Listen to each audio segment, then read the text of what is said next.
ഇടുക്കിയിൽ 2 പേർക്ക് സൂര്യാതപമേറ്റു എന്നുള്ള വാർത്തയാണ് വരുന്നത്. മുട്ടം കളപുരയ്ക്കൽ നാരായണൻ, പെരുമറ്റം സ്വദേശി ആശ എന്നിവർക്കാണ് സൂര്യാതപമേറ്റത്. ഇരുവരും ചികിത്സ തേടി 9 മണിയായപ്പോഴത്തേന് പറമ്പിൽ നിന്ന് ഇറങ്ങി. 7 മണിക്ക് പറമ്പിലിറങ്ങി. 8-8:30 ആയപ്പോഴത്തേന് ശരീരം വെയിൽ കട്ടിയില്ലാന്ന് തോന്നി ഇറങ്ങിയത്. കാര്യം പറഞ്ഞാൽ 1 മണി, ഒരു 10, 9 മണിയായപ്പോഴത്തേന് ശരീരം കൊണ്ട് വിശർത്ത് തലകറക്കം, തലകറക്കം വന്നത്. തലകറക്കം കഴിഞ്ഞത് നോക്കിയപ്പോഴത്തേനും ദേഹം മുഴുവൻ പൊള്ളൽ പോലെ കുമളിക്കാൻ തുടങ്ങി.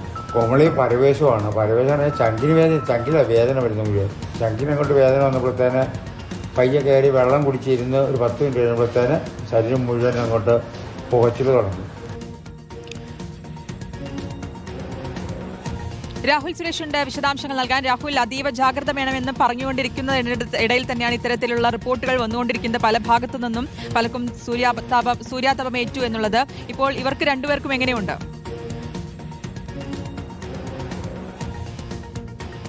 ശ്രുതി, ഇടുക്കി ജില്ലയിൽ പ്രത്യേകിച്ച് അലർട്ടുകൾ നൽകിയിട്ടില്ലെങ്കിൽ കൂടി ഇടുക്കിയിലെ ആളുകളും അതീവ ജാഗ്രത പാലിക്കണം എന്നുള്ളതാണ് ഡോക്ടർമാർ ഉൾപ്പെടെ പറയുകയും ചെയ്യുന്നത്. ഹൈറേഞ്ചിൽ അല്പം ചൂട് കുറവാണെങ്കിലും ലോ റേഞ്ച് മേഖലയിൽ മറ്റ് ജില്ലകളിൽ ഉള്ള പോലെ തന്നെ അതിശക്തമായ ചൂടാണ് അനുഭവപ്പെടുന്നത്. തൊടുപുഴ ലോ റേഞ്ച് മേഖലയായിട്ട് തൊടുപുഴയ്ക്ക് സമീപമാണ് 2 പേർക്ക് സൂര്യതാപം ഏറ്റിരിക്കുന്നത്.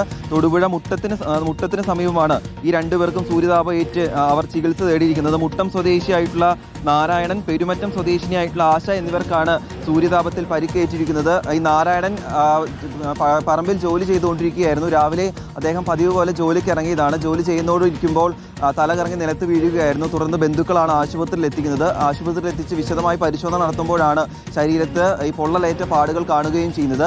ആശയാണെങ്കിൽ വീടിന്റെ മുറ്റത്ത് തുണി അലക്കിക്കൊണ്ടിരിക്കുകയായിരുന്നു. അതിനിടയിലാണ് ഈ സൂര്യതാപം ഏറ്റിരിക്കുന്നത്. ആശയുടെ മുഖത്താണ് ചെറിയ രീതിയിൽ പൊള്ളലേറ്റിരിക്കുന്നത്. എന്തായാലും 2 പേർ ആശുപത്രിയിൽ ചികിത്സ തേടിയിട്ടുണ്ട്.